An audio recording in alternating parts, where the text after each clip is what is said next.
This is Joshua Hart here for Seconds Out. Delighted today to be joined by British and Commonwealth champion Emma Dolan. Emma, it's good to talk to you. Like I said off camera, I think it's the first time I've interviewed you since you won the Commonwealth title. Was that last year now, I want to say? Was that last year back in March? Yeah, Wow. last I believe, yeah. Been a very long time, definitely overdue, especially with the way your career's played out since. It's been quite a few big fights, most notably your last one on the Matchroom show in Birmingham. You're absolutely flying at the moment. You know, how is everything? How's everything been though? Yeah, it's all going well. I mean, boxing wise, everything's going well, sort of thing. We'd like to get a bit more of a momentum going.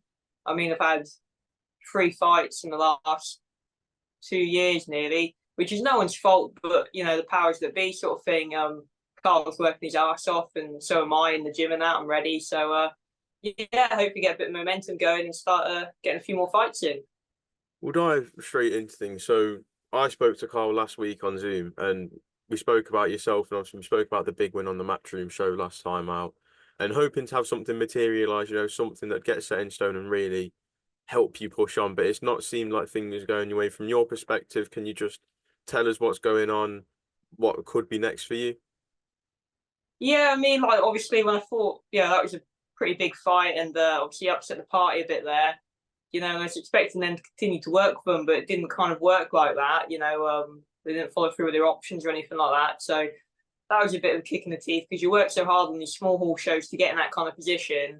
Everything's sort of against you anyway, and then you go and cause the upset, and they still don't want to know. So yeah, it's hard. It's hard to deal with, but I'm quite mentally strong. I've got a good team around me as well, so we'll keep on pushing. But yeah, I mean, we'd like to fight somebody like Lauren Parker is in a similar position to me. She's the same. She's yet to be signed by a big TV promoter. It's just obviously getting somebody to put the fight on.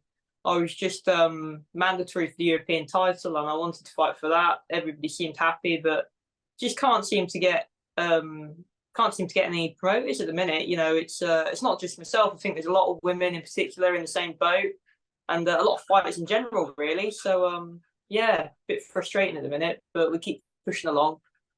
You mentioned obviously being a bit of a struggle for women in general at the moment.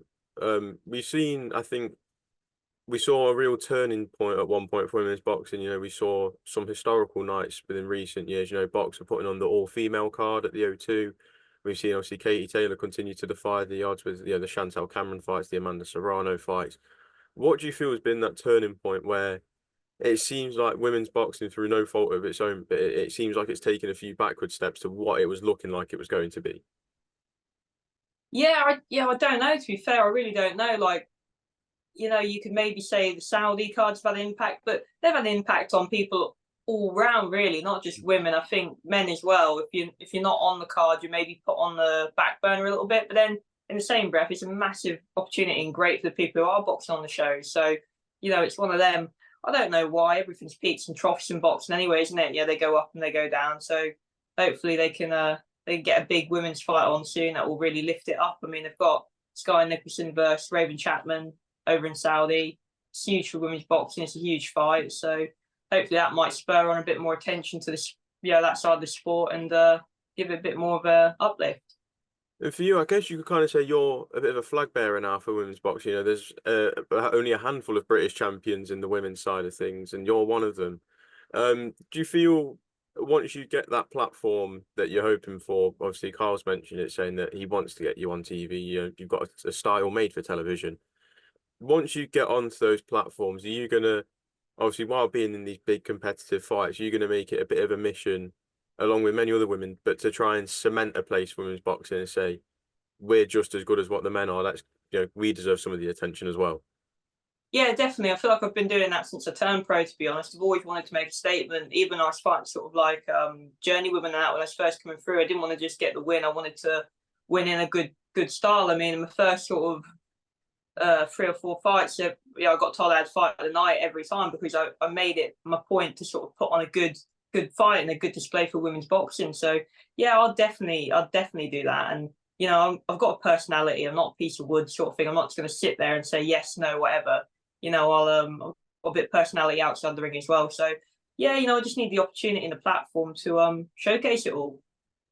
And then just talking obviously on Carl quickly, we had his another show of his. I think he said to me it was his 158th show now. It just keeps going. Another great show at the weekend. We saw a really good main event with Tom Callan and Troy Coleman. I know you were there in attendance. What did you think of it? It was a really good show, but wow, that was a proper good fight, wasn't it? It was toe to toe, and even when it wasn't toe to toe, there was something happening all the time. I mean, yeah, I mean, obviously I'm good mates with Tom, and I really wanted him to win, but you couldn't argue with the decision. I mean, it could have gone either way, really, but yeah, I think the fans were real winners there because it was an absolute unreal fight, and yeah, it was really hard. Obviously had Callum Johnson there; he's sort of building himself back up. Tom Pogson done really well. Yeah, it's really good night of boxing. Do you feel a bit more light needs to be put on these small hall cards because we saw what I think was one of the best fights of the year so far with Tom Callan and Troy Coleman, but it's going to go under the radar because no one's picked up and there was little to no coverage of it. Do you feel something needs to be done where at least there's at least some form of coverage on these types of cards, especially Carl's ones, because that's not the first time he's put on an absolute barnstormer for a main event, isn't it? Yeah, I mean, look, Carl always puts a brilliant show on. That's why he's nearly done 160 of them. You know what I mean? It's not like just going to a Holiday Inn or something like that, you know what I mean, and turning up. I mean, his shows are really well put together and they're good shows.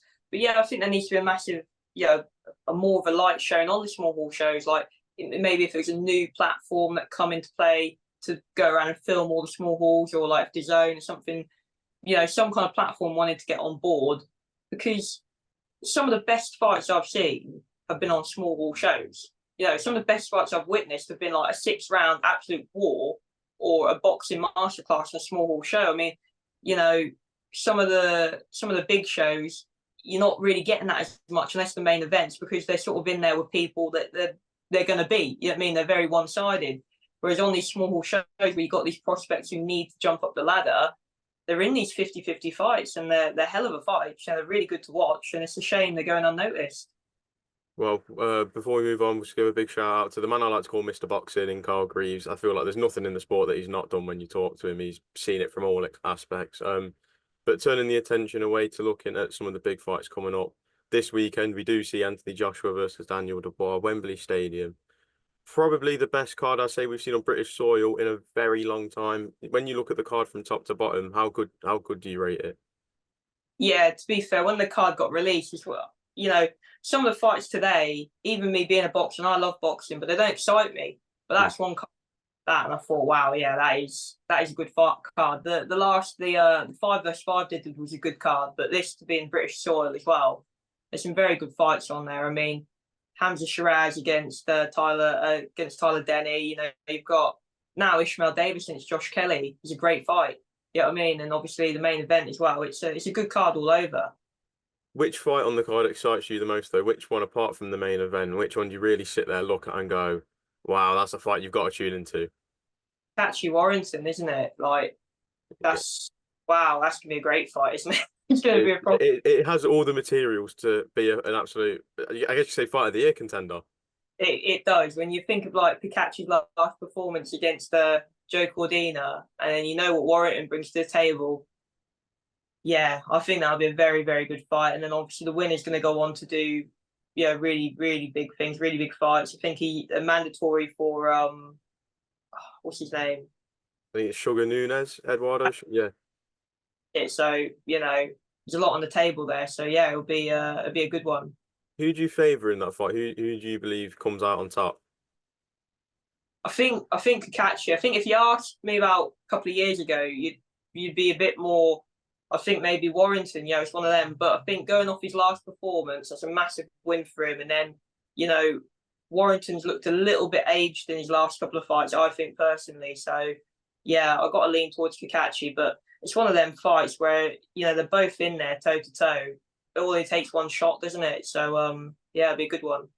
And then just getting your thoughts on the main event, Anthony Joshua versus Daniel Dubois. A fight, I've always said this in every single interview that I've done, it's a fight where no one can really set their heart on a set outcome. You'll say one thing, you'll get left with your own thoughts for a couple minutes and you think about the fight and then your mind changes. Are you one of those? Has your mind been changing when you think about this main event?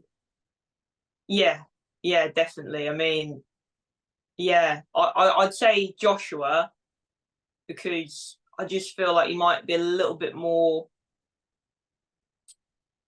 I say experienced, but Dubois, that's what I mean. Then you argue yourself because Dubois has been in some really good fights recently. Obviously Hergovic and Usyk, and he has been in some good fights. But I just think Joshua's learned a lot off them two Usyk fights, and now with the team with Ben Davison, I think it's helped his confidence. So I would lean towards Joshua, but it's heavyweight boxing, isn't it? So and he takes one punch. Would you say Anthony Joshua, not just his confidence but the form, would you say he's probably in the best place he's been in his whole career? I guess you could say. Yeah, like I mean, when he's coming through, it's hard to compare, isn't it? Because he's fighting people he should be knocking out, sort of thing. Mm.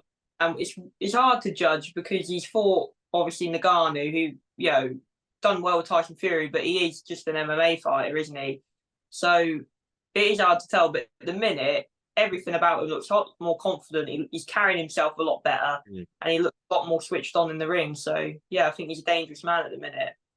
What would you say is that real deciding factor, though? Apart from the power, I just asked this question in another interview, but when you look at both fighters, what is the biggest threat that they can pose to the other fighter?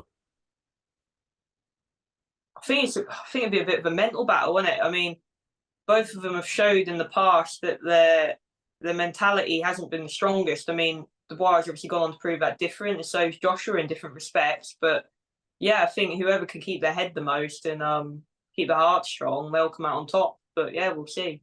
And then if I was to ask you for a final prediction, winner, if you can decide on method of how they win, even better. But who do you feel that wins this fight on Saturday night? Well, I don't see it going the distance either way. Like I do genuinely think it'll be a knockout from either man. I do fancy Joshua to get the job done, maybe middle rounds from like 5 up to 8 sort of thing. Are you But not one of those where a lot of the interviews that I've seen recently, some of them are saying Anthony Joshua early inside 4 rounds. Do you not see that? Do you think it's going to be a no, more competitive fight? I think Daniel will be cautious in the early round. I think both men will be a bit, cautious. Neither of them want to sort of get caught with a big shot, do they? But no, from Daniel's last fight, he boxed quite well on his toes, didn't he? So I think he might be a bit like that in the opening rounds. It might cause Joshua problems in the early rounds, but I think he'll come through, and I think he'll get the job done in the middle rounds. Well, Emma, thank you very much for your time today. It's good to catch up. Like I said, first time in a long time. Yeah, Hopefully it becomes a little bit more regular now. definitely. And hopefully we'll also get some big fight news for yourself soon. Thank you. Thank you. Take care.